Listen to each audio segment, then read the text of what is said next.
Hello, আমি একটা parcel receive করেছি আর সেটাই আমি তোমাদের সাথে শেয়ার করতে চলে এসেছি। চলো দেখাই আমি কি রিসিভ করেছি।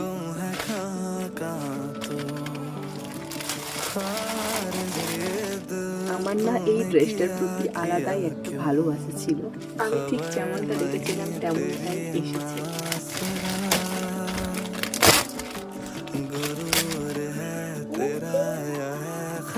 Look at this.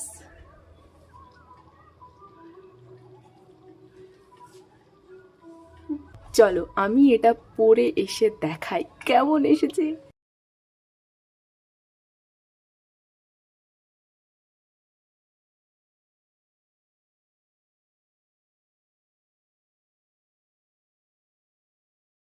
আমি যতটা এক্সপেক্ট করেছিলাম এটা তার থেকেও ভালো এসেছে গাইস।